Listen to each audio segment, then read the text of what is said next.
ಕೇಂದ್ರ ಸರ್ಕಾರ ಜಾರಿಗೆ ತಂದಿರುವ 4 ಕಾರ್ಮಿಕ ಸಂಹಿತೆಗಳ ಬಲವರ್ಧನೆ ಕುರಿತ ಸಂವಾದ ಬೆಂಗಳೂರಿನ ಬೆಮೆಲ್ನಲ್ಲಿಂದು ನಡೆಯಿತು.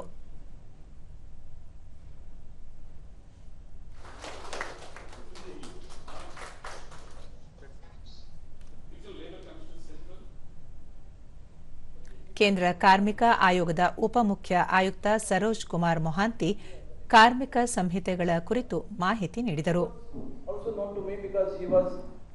Junior to my university, that is Utkal University, Bhubaneswar. Sir is from Barampur University, Bhubaneswar. Again, a leading institute of personal management and industrial lessons.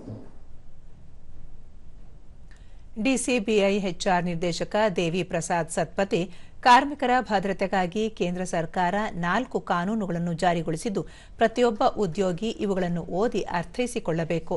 ಇದರಲ್ಲಿ ಯಾವುದೇ ಅನುಮಾನಗಳಿದ್ದರೂ ತಮ್ಮ ಮೇಲಧಿಕಾರಿ ಅಥವಾ ಸಂಬಂಧಪಟ್ಟವರಿಂದ ತಿಳಿದುಕೊಂಡು ಗೊಂದಲ ಪರಿಹರಿಸಿಕೊಳ್ಳಬೇಕು.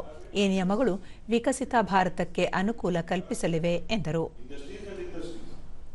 That is the beauty of this industrial relations code. Baki code to tha, labor laws mein everything was there, but it has been merged some to only 4 codes. ಮಾನವ ಸಂಪನ್ಮೂಲ ವಿಭಾಗದ ಮುಖ್ಯ ವ್ಯವಸ್ಥಾಪಕ ಅಬೆಜೆನರ್ ಸಮೀರ್ 4 ಕಾರ್ಮಿಕ ಸಂಹಿತೆಗಳ ಕುರಿತು ನವೆಂಬರ್ 21ರಂದು ಗೆಜೆಟ್ ನೋಟಿಫಿಕೇಷನ್ ಹೊರಡಿಸಲಾಗಿದ್ದು, ಇದರಿಂದ ಕಾರ್ಮಿಕರಿಗೆ ಅನುಕೂಲವಾಗಲಿದೆ. ಯಾರೂ ಇದರ ಬಗ್ಗೆ ಆತಂಕ ಪಡುವ ಅಗತ್ಯವಿಲ್ಲ ಎಂದರು.